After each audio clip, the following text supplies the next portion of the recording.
Hello, my name is Deborah Fell, and the piece that is in Quilt National 2021 is called Faces in Cages. It's almost 100 by 100, and it's all stitched by hand. A lot of things in the past few years have taken place, some of them not so good. And for me, it was perhaps a collision of all of these different things, including my husband's cancer and cancer coming back again. Certainly some of the political atmosphere was questionable. I wanted to just have small 5 by 5 inches square little pieces to work on that I could carry around with me while waiting at the doctor, going to and from the hospital, something that would all fit contained into a little bag. And what I initially had in mind was perhaps a follow-up to a refugee piece that I did in my social justice series. Here's some more samples of these small layered cloth constructions. Each face was different. There are about 500 faces in the entire quilt. And I think with something, a quilt that is so large, I think it's really important to be cognizant of pulling it together. How do you pull it together? So my elements of continuity for this piece were the faces, X's, voices silenced, eyes, mark making, tears, and the use of text. And here are some examples of some of the faces in their original configuration before the quilt was put together.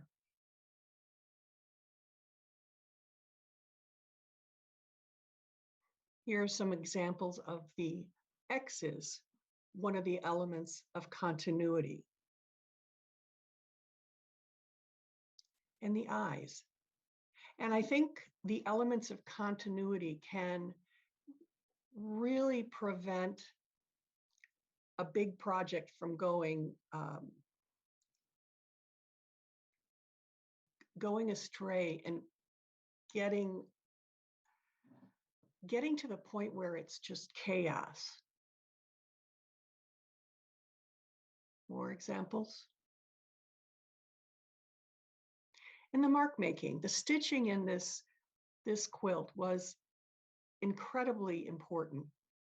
And a lot of different weights of thread were used. All pearl cotton thread was used for the stitching. Deconstructing clothing. And the tears. The tears are visually translated in a number of ways.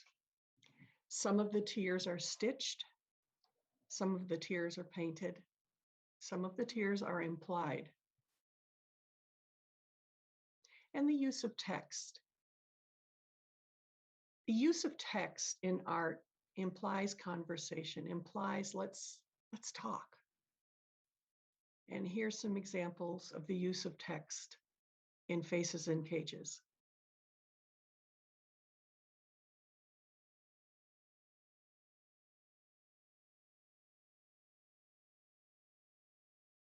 The back of the quilt is finished as well. The back of the quilt is a little more like what you would find for a research paper. So essentially, it's sort of like a art bibliography. The references are there to different kinds of information that I shared.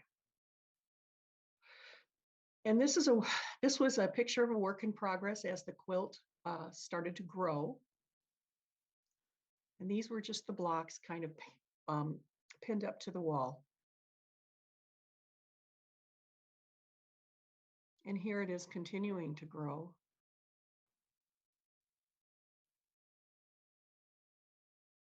And the diversity of materials, I think, is an important element in this art quilt. Some of those materials have included hand-dyed fabric, cut-up clothing, faux barbed wire, digital photo transfers, organza, paint, paper, silk, wool. Here's another work in progress picture.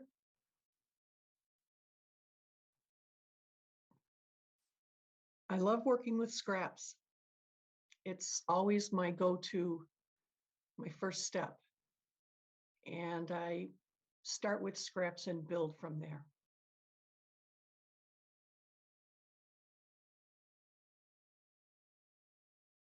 And a number of different materials were used as substrates for each of the faces. Some of that material was burlap. Some of it was linen, cotton. And you can see up in the white square, that was an antique handmade Belgium lace handkerchief. And you can see the X's throughout this area.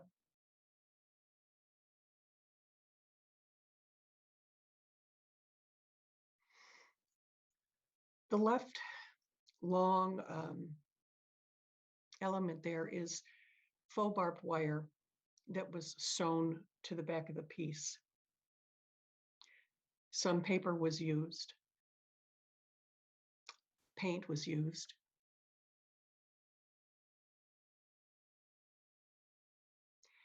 Another aspect of the quilt that pulled it together was connecting the dots of oppression. And so there are references within the quilt to, for example, the Berlin Wall, the death strip that was on the other side of the Berlin Wall. This sheer overlay is a picture I took of graffiti from the Berlin Wall, which is included in the piece. Also included in the piece, this is a digital photo transfer of a man's escape from Berlin, and captures his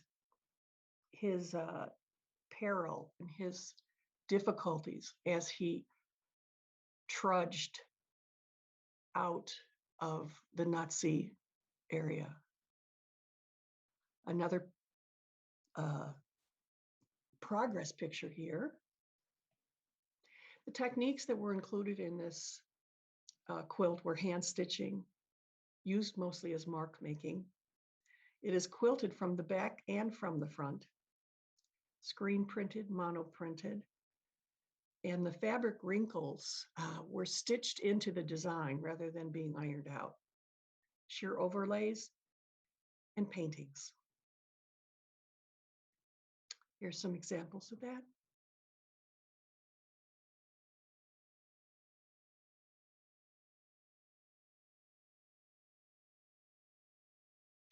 And the blocks started to go together.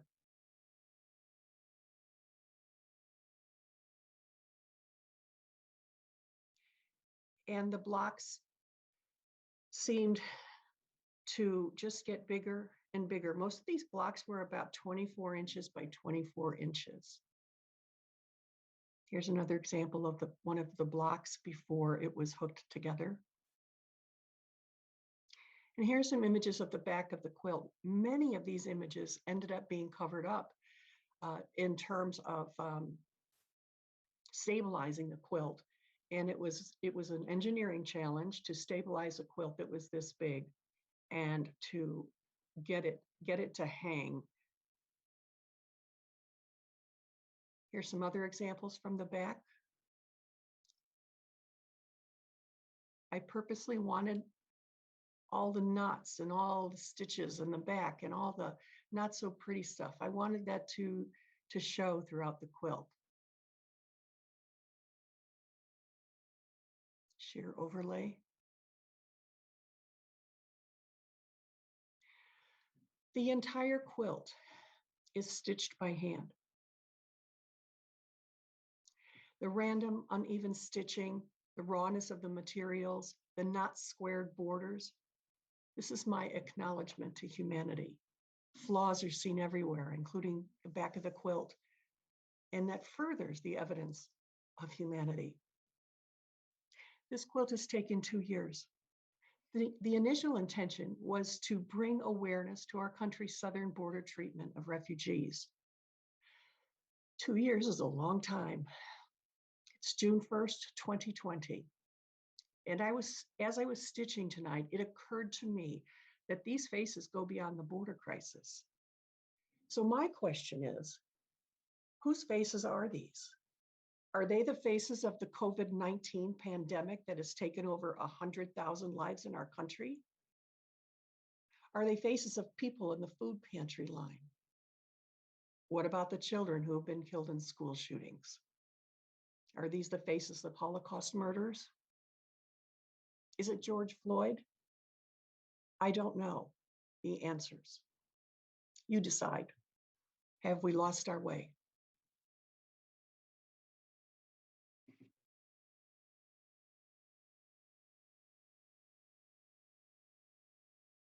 A few more examples.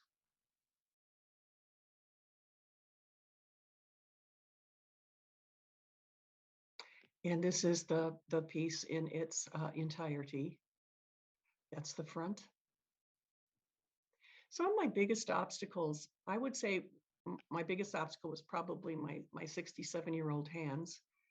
Gravity, since the quilt got so big and so heavy, the engineering to get the quilt put together and to make it work and hang, and then finding a space big enough to take pictures of the quilt with the appropriate kind of lighting.